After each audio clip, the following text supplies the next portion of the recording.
আসসালামু আলাইকুম ওয়া রাহমাতুল্লাহি ওয়া বারাকাতুহু। বিসমিল্লাহি ওয়াল হামদুলিল্লাহি ওয়াস সালাতু ওয়াস সালামু আলা রাসূলিল্লাহ ওয়া আলা আলিহি ওয়া আসহাবিহি ওয়া মাওয়ালা ওয়া বা'দ। ফাকাদ ক্বালা আল্লাহু তাআলা ফিত তানজিলিল আজিজ ওয়া ফুরকানিহিল কাদীম। আউযু বিল্লাহি মিনাশ শাইতানির রাজীম। বিসমিল্লাহির রহমানির রহিম। ওয়াসারি'উ ইলা মাগফিরাতিম মির রাব্বিকুম ওয়া জান্নাতিন 'আরদুহাস সামাওয়াতু ওয়াল আরদু উ'ইদ্দাত লিল মুত্তাকিন। সাদাকাল্লাহুল আযীম। সুপ্রিয় দর্শক শ্রোতা, কাছে দূরে বিশ্ব জুড়ে যে যেখান থেকে বাংলা ভিশন দেখছেন, আপনাদের সকলকে আন্তরিক প্রীতি, শুভেচ্ছা ও স্বাগত জানিয়ে শুরু করছে আপনাদের প্রিয় অনুষ্ঠান ফুরুটিকে নিবেদিত রমাদান আমাদের জীবন, powered by Spa drinking water. আর আপনাদের সাথে রয়েছে আমি নাজির মাহমুদ। দর্শক, আপনিও চাইলে আমাদের অনুষ্ঠানে সরাসরি অংশগ্রহণ করতে পারেন। সেজন্য আমাদের এস কলে যে নাম্বারগুলো আছে সেখানে ফোন করতে হবে। আপনারা অবগত আছেন যে প্রতিদিন আমরা ঠিক এই সময় আপনাদের সামনে উপস্থিত হই, সমসাময়িক গুরুত্বপূর্ণ এবং রমজান রিলেটেড কোনো বিষয় নিয়ে আপনাদের সাথে আমরা আলোচনা করি। আজও আমরা তেমন একটি বিষয় নিয়ে আলোচনা করব, তা হলো রোজা জান্নাত লাভের পথ। এ বিষয়ের উপর আলোচনার জন্য দেশের বরেণ্য দুজন ইসলামী চিন্তাবিদ আমাদের স্টুডিওতে আমন্ত্রিত উপস্থিত হয়েছেন। চলুন তাদের সাথে পরিচিত হই। আমার ডানে রয়েছেন বিশিষ্ট ইসলামী চিন্তাবিদ, শিক্ষাবিদ, গবেষক এবং হাজার হাজার আলেমের ওস্তাদ হযরত মাওলানা ডক্টর মোহাম্মদ আবু ইউসুফ খান, অধ্যক্ষ তামিরুল মিল্লাত কামিল মাদ্রাসা। আসসালামু আলাইকুম ওয়া রাহমাতুল্লাহ। আসসালামু ওয়া রাহমাতুল্লাহি ওয়া বারাকাতুহু। আমাদের সাথে আরও রয়েছেন বিশিষ্ট ইসলামী চিন্তাবিদ, শিক্ষাবিদ, মিডিয়া ব্যক্তিত্ব হযরত মাওলানা ডক্টর মোহাম্মদ সাইফুল ইসলাম রফিক, অধ্যক্ষ মুহাম্মাদাবাদ ইসলামিয়া আলিম মাদ্রাসা, ঢাকা। আসসালামু আলাইকুম ওয়া রাহমাতুল্লাহি ওয়া বারাকাতুহু। ওয়ালাইকুম আসসালাম ওয়া রাহমাতুল্লাহি ওয়া বারাকাতুহু। মোস্ট ওয়েলকাম আপনাদেরকে। অভিনন্দন। আমি প্রথমে ডক্টর আবু ইউসুফ খান আপনার কাছে আসছি। আমরা যে জান্নাত লাভের উপায় রমাদান, আল্লাহ রাব্বুল আলামিন রমজান ফরজ করেছেন যে লাআল্লাকুম তাত্তাকুন, যেন তোমরা তাকওয়া অর্জন করতে পারো। আর তাকওয়া যে ব্যক্তি অর্জন করে সে আসলে মুত্তাকি হয়ে যায়। আর মুত্তাকিদের জন্যই আল্লাহ জান্নাত প্রস্তুত করেছেন। আল্লাহ বলেছেন ওয়াইদ্দাত লিল মুত্তাকিন, আমি মুত্তাকিদের জন্যই জান্নাত প্রস্তুত করেছি। তাহলে আলটিমেটলি যেটা আসে সেটা হলো রোজা ফরজ করা হয়েছে আমাদেরকে, আল্লাহ আমাদেরকে জান্নাতি বানাতে চান। মূলত আল্লাহ চান যে মানে রব তার গোলামদেরকে জান্নাতি বানানোর জন্যই রোজার মতো একটা কঠিন ইবাদা ফরজ করে দিয়েছেন, যে তোমরা এর মাধ্যমে নিজেদেরকে পরিশুদ্ধ করো, পবিত্র করো আর জান্নাতে প্রবেশ করো। আমরা এই বিষয়ে আপনার কাছে জানতে চাই যে আসলে রোজা কিভাবে জান্নাতে নিয়ে যায় মানুষদেরকে। আলহামদুলিল্লাহি রাব্বিল আলামিন ওয়াস সালাতু ওয়াস সালামু আলা রাসূলিল আমিন, আম্মা বা'দ। ফাউযু বিল্লাহি মিনাশ শাইতানির রাজীম। বিসমিল্লাহির রহমানির রহিম। ইন্না লিল মুত্তাকিনা মাফাজান হাদাইকা ওয়া আনাবা ওয়া কাওয়াইবা আতরাবা ইলা আখির সূরা। আসলে অত্যন্ত চমৎকারভাবে আপনি বলছেন যে আমরা রমজান সিয়াম সাধনা করছি। আল্লাহ রাব্বুল আলামিনের যে 5টি ফরজ রয়েছে তার মধ্যে একটি অন্যতম ফরজ হচ্ছে রোজা রাখা। এটা একটা কঠিন ইবাদত, কারণ খাওয়া দাওয়া পানাহার থেকে বিরত থাকা এটা খুবই কষ্টকর। ইভেন পাপাচার গুনার থেকেও বিরত থাকা এটাও তার জন্য শর্ত। এতগুলো শর্ত জুড়াই দিয়ে একটি বিশাল রোজা আল্লাহ রাব্বুল আলামিন আমাদের ফরজ করেছেন। অবশ্যই তার একটা উদ্দেশ্য আছে। সেই উদ্দেশ্য হচ্ছে মানুষকে মুত্তাকি বানানো। আর মুত্তাকি কেন হবে? মুত্তাকি এই জন্য হবে যে আল্লাহ রাব্বুল আলামিন পরকালে 2টা শ্রেণীতে ভাগ করবেন। একটা হচ্ছে ওয়াম্মাল্লাযীনা সুঈদু ফাফিল জান্নাহ ওয়া আম্মাল্লাযীনা শাকু ফাফিন নার। যারা সৎ কাজ করবে, সুআদা হবে, তারা জান্নাতে যাবে, আর যারা অন্যায় কাজ করবে তারা জাহান্নামে যাবে। এই জন্য বলছেন ফারিকুন ফিল জান্নাহ ওয়া ফারিকুন ফিল জান্নাহ ওয়া ফারিকুন ফিন নার। আসলে আল্লাহ রাব্বুল আলামিন রোজাদারদেরকে জান্নাতি ফরিকে অন্তর্ভুক্ত করার জন্য মূলত করেছেন। যে আয়াতটা আমরা জানি দিলে আল্লাকুম তাত্তাকুন, মুত্তাকি করার জন্য। যারা জান্নাতে যাবে তারা মুত্তাকি গুণান্বিত হইতে হবে। ঈমানের সাথে সাথে তার তাকওয়া পর্যন্ত তাকে পৌঁছতে হবে। তাকওয়া পর্যন্ত পৌঁছার জন্য যে প্রশিক্ষণগুলো আছে তার মধ্যে অন্যতম হচ্ছে রমজান। কারণ রমজানে যে কতগুলো আমল মানুষে করে সেটা আসলে তাখাল্লাকু বি আখলাকিল্লাহ। আল্লাহ যেমন খাওয়া দাওয়া করেন না, পানাহার করেন না, এবং তিনি পাপাচার থেকে নাই, সব কিছু থেকে তিনি পবিত্র। একজন মানুষ সত্যিকারের যদি সে রোজা রাখে তাহলে এই গুণগুলো তার কাছে চলে আসে। এই জন্য কিন্তু আল্লাহ রাব্বুল আলামিন যেটা রসুলের হাদিস কুদসির মধ্যে বলেছেন, আস-সাওমু লি ওয়া আনা আজজি বিহি, রোজা আমার জন্য এবং আমি তার প্রতিদান দিব। এতে পরিষ্কার পরিচ্ছন্ন হয়ে যায় যে একজন লোক যদি সত্যিকার অর্থে রোজা রাখে তাহলে তাকে আল্লাহ রাব্বুল আলামিন জান্নাতে যাওয়ার পথ তার জন্য সুগম করে দেন। এরপরে যে হাদিসটা আছে, মান সামা রমাদানা ঈমানান ওয়া ইহতিসাবান গুফিরা লাহু মা তাকাদ্দামা মিন যামবিহি, যে ব্যক্তি রমজান মাসে রোজা রাখলো ঈমানের সাথে এবং সওয়াবের আশায়, তার পিছনগুলো মাফ করে দেওয়া হয়। জান্নাতে যাওয়ার জন্য এটাও শর্ত যে গুনাহ তার মাফ হয়ে যাওয়া। সবচেয়ে বেশি গুনাহ মাফ হয় রমজান মাসে। আমরা জানি যে হযরত আবু হুরায়রা রাদিয়াল্লাহু তাআলা থেকে যে হাদিসটা আসছে, যখন রমজানের রাত্র শুরু হয় তখন আল্লাহ রাব্বুল আলামিন মানুষকে মাফ করা শুরু করে দেন। এবং জাহান্নামের দরজা বন্ধ করে দেন, জান্নাতের দরজা খুলে দেন, এবং বলেন ইয়া বাগিল খাইরে আকবিল, যারা কল্যাণ কামনা করো এগিয়ে আসো, এবং যারা অকল্যাণকারী তার তোমাদের হাতকে তোমরা থেমে দাও। এই কথাগুলো ওয়ালিল্লাহি ওয়া তাকাউ মিনান নার ইলা আখির রমাদান, এবং প্রত্যেক রমজানে আল্লাহ তাআলা মাফ করে থাকেন সেখানে। আমরা এই কথা নিঃসন্দেহে বলতে পারি কোরআন এবং হাদিসের দৃষ্টিকোণ থেকে যে রোজা আল্লাহর সন্তুষ্টি অর্জন করার বড় একটি মাধ্যম, এবং যারা রোজাদার হবে তারা আসলে সত্যিকারের মুত্তাকি হবে, আর মুত্তাকিনদের জন্য আল্লাহ তাআলা জান্নাতের ব্যবস্থা করেছেন। ধন্যবাদ আপনার কাছে। আমি আবারও আসবো। আমি ডক্টর সাইফুল ইসলাম রফিক আপনার কাছে আসছি।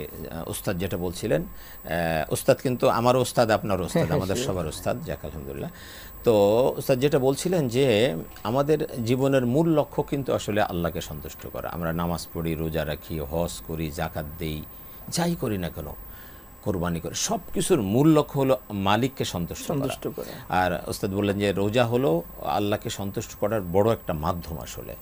তো এই জায়গায় আমরা আল্লাহর সন্তুষ্টি অর্জনের মাধ্যমে আল্লাহ যদি সন্তুষ্ট হয়ে যান তো তার জন্য তো সব কিছুই সহজ, তখন জান্নাতও তার কাছে খুব সহজ বিষয় হয়ে যাবে।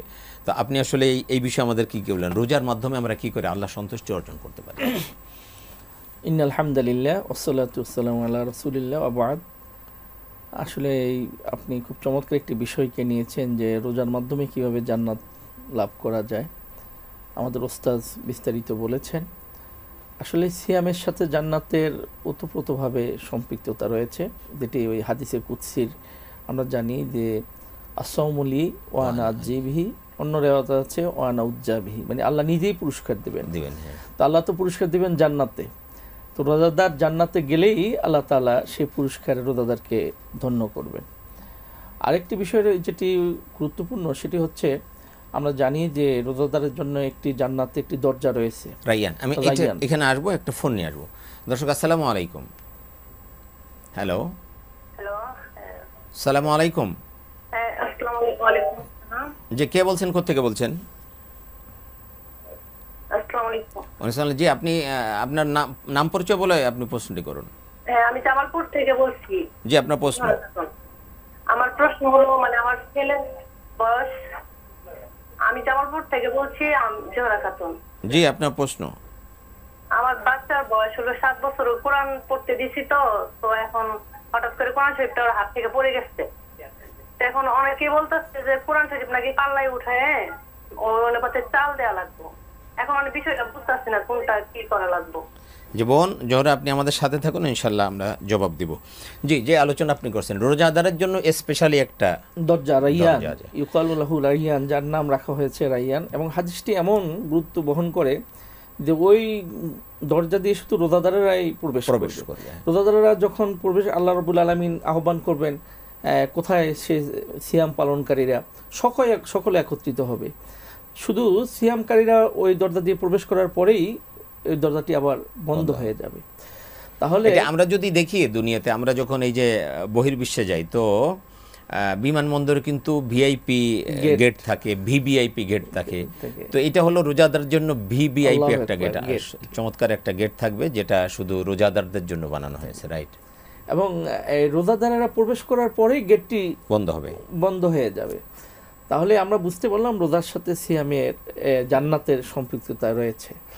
আরেকটি অন্যতম বিষয় হচ্ছে, ওস্তাদ একটু বলেছিলেন যে আল্লাহর রঙে রঙিন হওয়ার একটি বাস্তব নমুনা হচ্ছে এই সিয়াম।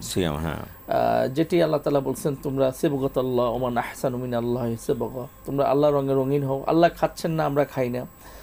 আল্লাহ তাআলা পানহার থেকে মুক্ত, জৈবিক চাহিদা থেকে মুক্ত, আমরাও সেটা লাম ইয়ালিদ ওয়া লাম ইউলাদ।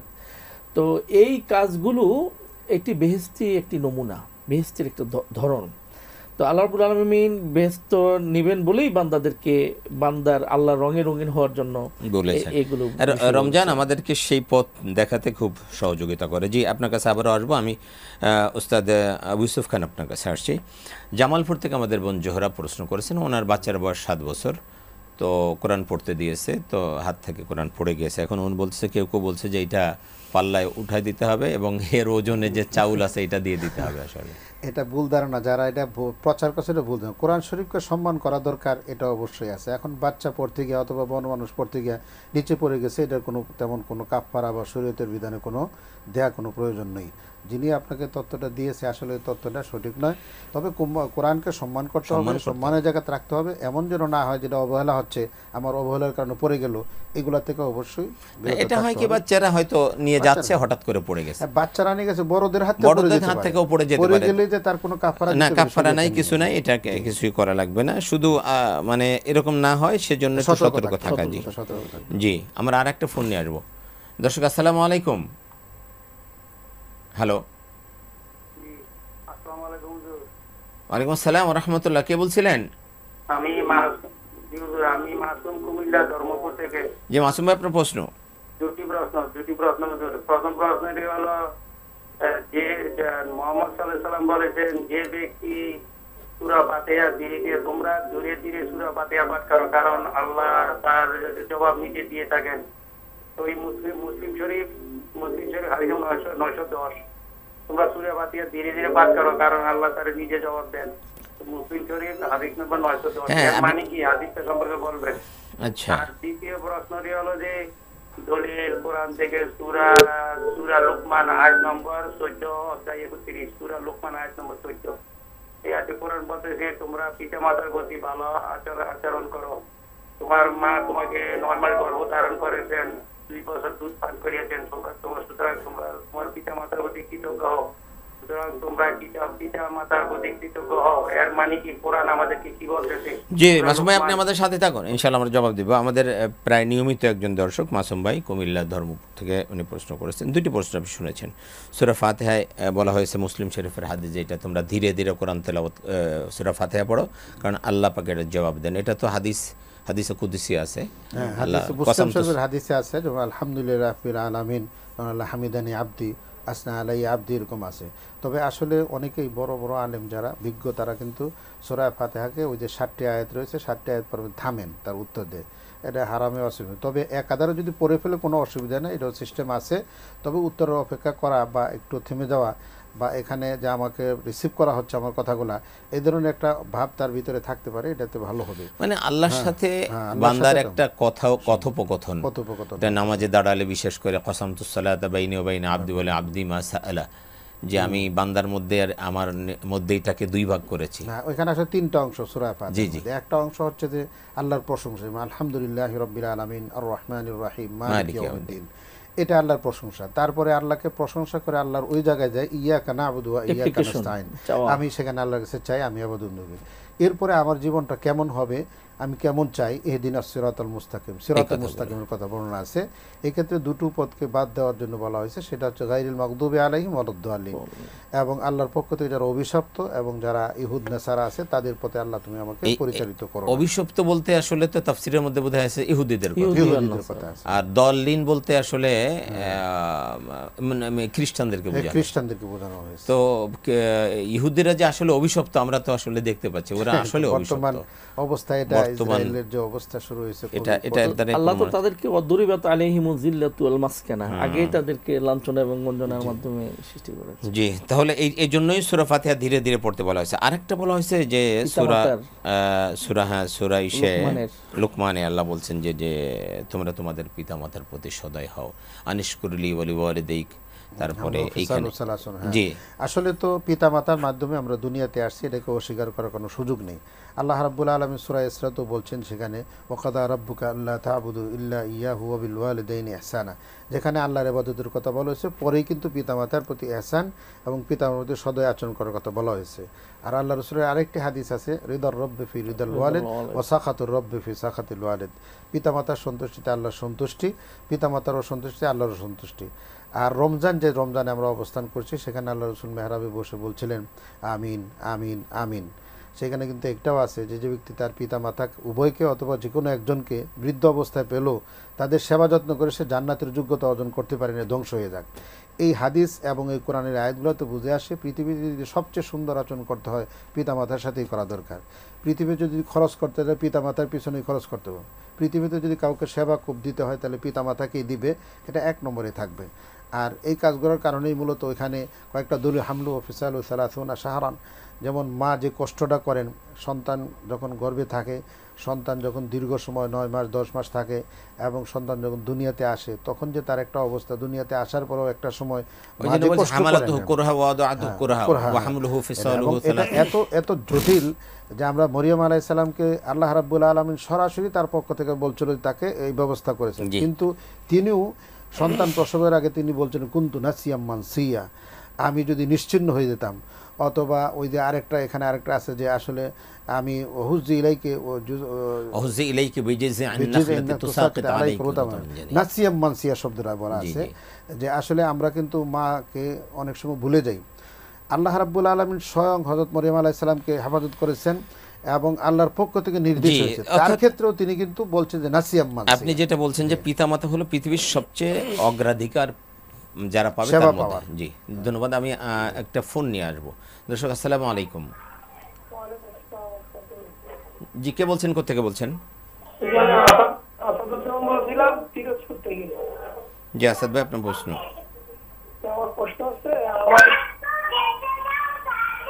আসাদ ভাই আপনি টিভির ভলিউমটা কমিয়ে আমাদেরকে প্রশ্ন করুন। বলছি আমার স্ত্রী কিছু গয়না আছে, জি এখন ওগুলো তো আমার কিনে দেওয়া, হ্যাঁ জি, আর ওনার আসলে ওরকম ইনকাম নাই, এগুলো যাকাত দিতে হবে কিনা? গয়না কতটুকু আছে, কি পরিমাণ আছে? 1 ভরির মতো। আচ্ছা আচ্ছা আচ্ছা ঠিক আছে, আপনি আমাদের সাথে থাকুন, জবাব দেবো। আমরা বিরতি থেকে এসে ইনশাল্লাহ এই প্রশ্ন জবাব দেবো। প্রিয় দর্শক, আমরা অত্যন্ত জীবন ঘনিষ্ঠ আলোচনা শুনছি, বাদবাকি আলোচনা শুনবো ছোট্ট বিরতির পরে। আপনারা দেখছেন ফ্রুটিকা নিবেদিত রমাদান আমাদের জীবন, পাওয়ার্ড বাই এসপার ড্রিঙ্কিং ওয়াটার। আপনারা আশা করছি বাংলা ভিশনের সাথেই থাকবেন।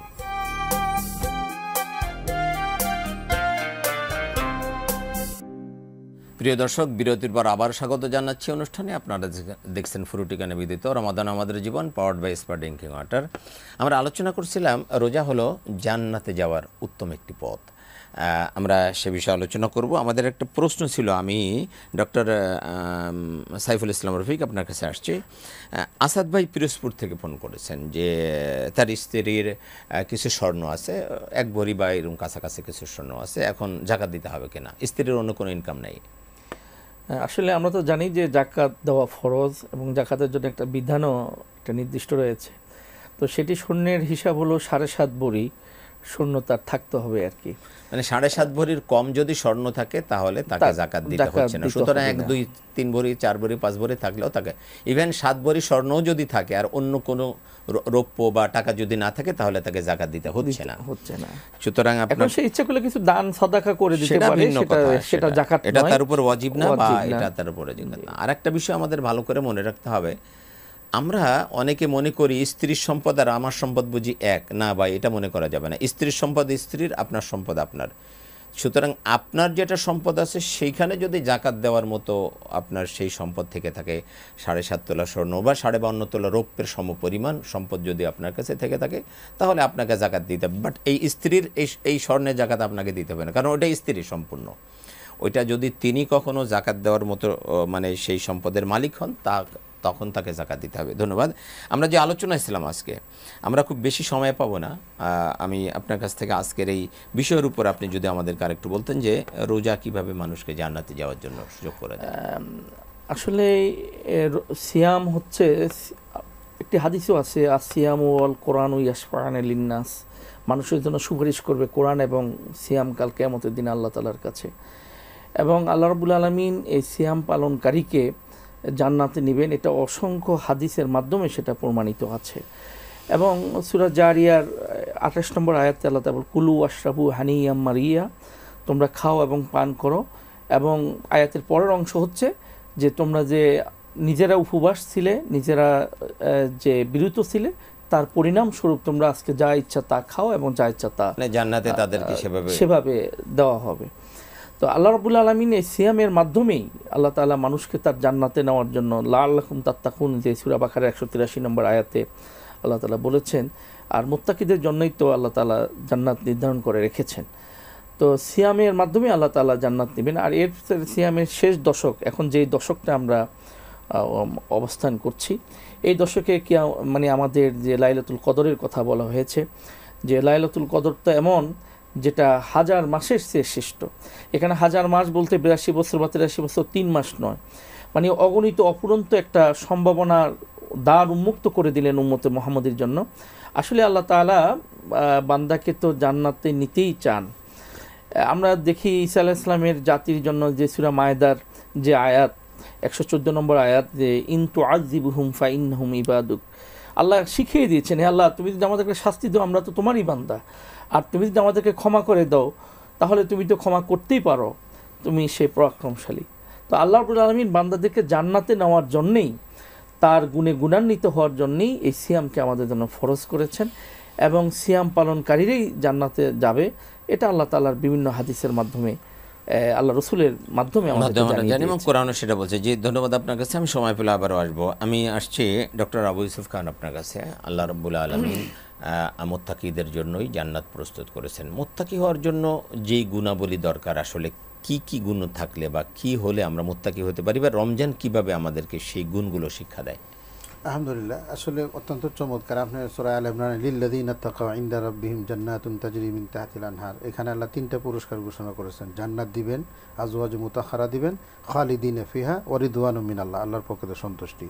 এরই পরের আয়াতে আছে যারা মুত্তাকি হবে তাদের এই 5টি গুণের কথা আছে। আস-সাবিরিনা, তারা ধৈর্যশীল হবে, আস-সাদিকিনা, তারা সত্যবাদী হবে, আল কানিতিনা, তারা বিনয়ী হবে, আল মুনফিকিনা, তারা আল্লাহর রাস্তায় ব্যয়কারী হবে, এবং আল মুস্তাগফিরিনা বিল আসার, এবং শেষ সাথে আল্লাহর কাছে ভাড়া চাবে। এই দ্বারা দেখা যায় যে মুত্তাকিদের যে সমস্ত গুণাগুণগুলো আছে, এই 5টা গুণের মধ্যেই মূলত আমরা যদি সবাই ধৈর্যশীল হয়, রোজা মানুষকে কিন্তু ধৈর্য শিক্ষা দিচ্ছে। কারণ রোজা বিশাল একটা, আমরা সেই সেহরিতে খাওয়া বন্ধ করি, ইফতার সামনে থাকলেও কিন্তু ইফতার সময় না হওয়ার আগ পর্যন্ত কেউ এটাকে খাচ্ছে না, সেখানে পান করতেছে, ক্ষুধার্ত পিপাসিত, কিন্তু সে কোনো সময় এগুলা নিচ্ছে না, নির্দিষ্ট সময় অপেক্ষা করতেছে। এরকমভাবে সাদেকিনা, রোজার ব্যাপারে সত্য শিক্ষা দেয়। কারণ আল্লাহ রাসূল বলছেন মাল্লাম ইয়াদা কাওলা যুর ওয়াল আমালা বিহি ফালাইসা লিল্লাহি হাজাতুন ইয়াদা তাআমাহু শারাবা। মিথ্যা কাজ, মিথ্যা কাজের সাথে সংশ্লিষ্ট কার্যক্রম যদি কেউ বর্জন না করে, তাহলে খাওয়া দাওয়া পানাহার থেকে বিরত থাকার কোনো কার্যক্রম নেই। তৃতীয় ওয়াল খানিতিনা, আসলে রোজা কিন্তু বিনয় শিক্ষা দেয়। কেউ যদি আপনার সাথে ঝগড়া করে, রসুলের হাদিসে আসছে, তখন আমরা ইন্নী সাইম, আমি রোজাদার, আমি তোমার সাথে ঝগড়া করতে চাই না, বিনয়তা। আর মুনফিকিনা, তো এটা হাদিসে আছে যে রমজান মাসে মান ফাত্তারা সাইমান, কেউ যদি কোনো রোজাদারকে ইফতার করায়, তাহলে ওই রোজা রেখে যে সব পেয়েছে তার আমলনামায় সেই সবটুকু দেয়। এই জন্য এখানে ইনফাকের কথা বলা হয়েছে, সদকাতুল ফিতরের কথা বলা হয়েছে। আমাদের দেশে জাকাত দেওয়ার সিস্টেমটা রমজানে আছে, এমনিও দানের হাত সম্প্রসারিত করার জন্য রমজানে আছে। আর বিশেষ করে ওয়াল মুস্তাগফিরিনা বিল আসার, কিয়ামুল লাইলের ব্যাপারে, মান কামা লাইলাতুল কদর ঈমানান ওয়া ইহতিসাবান গুফিরা লাহু মা তাকাদ্দাম মিন যামবি। আরেকটা রাওয়ায়াত আছে মান কামা ঈমানান ওয়া ইহতিসাবান, মান কামা ঈমানান ওয়া ইহতিসাবান রমাদান আছে।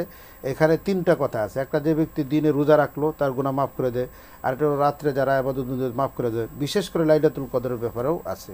আমার মনে হয় আল্লাহ রাব্বুল আলামিন যে রোজার যে বিশাল একটা নিয়ামত আমাদেরকে দিয়েছেন, মূলত গুনাহ মাফের জন্যই। এই মুত্তাকিনদের যে গুণগুলো আছে, সেই গুণগুলো যদি আমরা অর্জন করতে পারি, তাহলে সূরা নাবাতে আল্লাহ বলছেন ইন্না লিল মুত্তাকিনা মাফাজান হাদাইকা ওয়া আনাবা, আল্লাহ তাআলা জান্নাত দিবেন, বিশাল জান্নাতের ব্যবস্থা করে রেখেছেন। সেখানে সমবয়সী স্ত্রী দিবেন, এবং সেখানে বাগান থাকবে, উদ্যান থাকবে, বিচরণের, অর্থাৎ দুনিয়াতে মানুষ যা কল্পনাও করতে পারে না তা আল্লাহ তাআলা সেখানে ঘোষণা দিয়েছেন। মালা আইনুন রাত ওয়ালা উযুনুন সামিয়াত ওয়ালা খাতারা আলা কলবি বাশার, যে মানুষ কল্পনাও করতে পারবে না, চোখেও দেখবে না, অথচ আল্লাহ রাব্বুল আলামিন তাকে এই বিশাল নিয়ামত রাজির মালিক বানিয়ে দিবেন এই মুত্তাকিনদের জন্য। এই জন্য আসুন আমরা, সম্মানিত দর্শক শ্রোতা, আমরা রোজার মাধ্যমে শুধুমাত্র রোজা রেখে ইফতারের চিন্তা না করি, আমরা চিন্তা করি আমার তাকওয়ার গুণ কতটুকু অর্জন হলো। আর তাকওয়ার গুণটা হচ্ছে মানুষের ভিতরে একটা শক্তি, যে শক্তিরা মানুষের ভিতরে যদি অবস্থান করে, তাহলে সেই ব্যক্তি বিনয়ী হয়, সত্যবাদী হয়, ধৈর্যশীল হয়, আল্লাহর রাস্তায় দানকারী হয়, এবং তার কার্যক্রমের মধ্যেও আল্লাহর বিধিবিধানগুলো যখন তার সামনে আসে সেগুলো আন্তরিকতার সাথে পালন করে, নিষেধাজ্ঞা যখন আসে তখন সেগুলোকে বর্জন করে, তার মধ্যে কোনো ব্যক্তিগত কোনো চাহিদা থাকে না। মা আতাকুমুর রাসূলু ফাখুযুহু ওয়া মা নাহাকুম আনহু ফান্তাহু, তার মধ্যে সে সীমিত থাকে। আল্লাহর পক্ষ থেকে যে বিধানগুলো আসছে এটা সে আমল করে আন্তরিকতার সাথে, যেগুলো নিষেধ করে সেটাকে সে মনে ভরে, ঘৃণা ভরে সেটাকে প্রত্যাখ্যান করে। এমন একটি পরিবেশ তৈরি করেই রোজার মাধ্যমে আল্লাহ তাআলা বলেন আল্লাকুম তাত্তাকুন। ধন্যবাদ আপনাকে। আমি সর্বশেষ ডক্টর সাইফুল ইসলাম রফিক আপনার কাছে একদম 30 সেকেন্ডের মধ্যে আজকের বিষয়ের মোলাখাত যদি আপনি বলতেন। আসলে আমি যে বিষয়গুলো আলোচিত হয়েছে সেগুলি আর চর্বিত চর্বণ না করে, এই কোরআনের গুরুত্বটা হচ্ছে, কোরআন রমজান মাসে কোরআন অবতীর্ণ হয়েছে, শাহরু রমাদান আল্লাযী উনজিলা ফীহিল কোরআন। আর এই কোরআন এসেছে মানুষকে মুক্তি দিতে, অন্ধকার থেকে আলোর দিকে নিয়ে আসতে। কিতাবুন আনজালনাহু ইলাইক লিতুখরিজান নাসা মিনাজ যুলুমাতি ইলান নূর। তো কাজেই এই রমজান মাসে আমাদের অপরন্ত একটা সুযোগ হচ্ছে শেষ দশকে আল্লাহর ইবাদত করা, বিশেষ করে কিয়ামুল লাইল করা, আর ওয়াসজুদ ওয়াক্তারিব, মানে আল্লাহর সেজদা অবনত হব এবং আল্লাহর নৈকট্য লাভ করব। তো সেজদা অবস্থায় আল্লাহর কাছে আমরা বিভিন্ন আমাদের অ্যাপ্লিকেশন করতে পারি, কাকতি মিনতি করতে পারি। আমাদের দেশে আমরা শুধু হাত উঠিয়ে মুনাজাত করি, কিন্তু সেজদা অবস্থাও যে আল্লাহর কাছে কাঁদা যায়, এটা মক্কা মদিনায় যারা গিয়েছে বা এটা তো হাদিসের কথা যে তোমরা যখন সিজদা দাও তখন আল্লাহর মনের সবচেয়ে আকুতি নিকটে মিশিয়ে আল্লাহ তাআলার কাছে আমরা সেজদা অবস্থায় করতে পারি। আমাদের দেশের জন্য, মুসলিম উম্মার জন্য আজকে যে মুহূর্তে আমরা রমজানে জান্নাতের আশা করছি, সেই মুহূর্তে আমরা দেখছি আমাদের গাজা, আমাদের অবুজ শিশুরা তারা কিভাবে জান্নাতের দিকে চলে যাচ্ছে। ধন্যবাদ। আপনারা উভয়কে আন্তরিক ধন্যবাদ জানাচ্ছি। প্রিয় দর্শক, আমরা অনুষ্ঠানের শেষ দিকে চলে এসেছি। মূলত রোজা আমাদেরকে জান্নাতের পথ দেখায়, জান্নাতে যাওয়ার জন্য সুযোগ করে দেয়, তাকওয়া অর্জন করতে সুযোগ করে দেয়। তাকওয়াটা মূলত কি? তাকওয়া হলো সমস্ত অন্যায় থেকে বেঁচে থাকা, ওয়াকায়াতুন থেকে বেঁচে থাকা, আত্মরক্ষা করা, আর এটাকেই বলা হয় খোদাভীতি। এই জন্য ওমর বিন আব্দুল আজিজ চরম একটা কথা বলেছেন, চমৎকার একটা কথা বলেছেন। বলছেন যে লাইসা তাকওয়াল্লাহি বিসিয়ামিন নাহারি ওয়ালা বিকিয়ামিল লাইল ওয়ালাকিন তাকওয়াল্লাহি তারকু মা হারামাল্লাহু ওয়া আদাউ মা আফতারাদাল্লাহ। তাকওয়া হলো এটা নয় যে তুমি দিনের বেলায় রোজা রাখবে, রাতের বেলায় জেগে নামাজ পড়বে, এটাই মূলত তাকওয়া নয়। মূলত তাকওয়া হলো জীবনের প্রত্যেকটি ক্ষেত্রে আল্লাহর যত নিষেধ আছে সবগুলোকে পরিত্যাগ করা, আল্লাহর যত আদেশ আছে সব পালন করা, এটার নাম হলো তাকওয়া। রোজা আমাদেরকে হাতে কলমে সেটা শিক্ষা দেয় কিভাবে আমরা আল্লাহর আদেশ পালন করব এবং নিষেধ থেকে বিরত থাকব। আসুন আমরা এই কাজগুলি করি, রোজার এই প্রশিক্ষণ নিয়ে বাকি 11টি মাস জন্য আমরা চলতে পারি। যেভাবে রমজানে আমরা নামাজের ব্যাপারে পাঞ্চুয়াল ছিলাম, দান সদকার ব্যাপারে, কোরআন তেলাওয়াতের ব্যাপারে, সত্যবাদিতার ব্যাপারে, আল্লাহ রাব্বুল আলামিনের যত ফরজ ওয়াজিবাতের ব্যাপারে আমরা সত্যি খুব আগ্রহী হয়ে ইবাদত করেছি এবং গুনাহ থেকে বেঁচে থাকার চেষ্টা করেছি। আমরা যেন এটাকে অব্যাহত রাখতে পারি, আল্লাহ পাক আমাদেরকে সেই তৌফিক দান করুন। আমরা সকলে সেই তাকওয়া অর্জন করে জান্নাতি হতে পারি, আল্লাহ তৌফিক দান করুন। প্রিয় দর্শক, বিদায় নেব আজকের মতো। দেখা হবে ইনশাআল্লাহ আগামীকাল।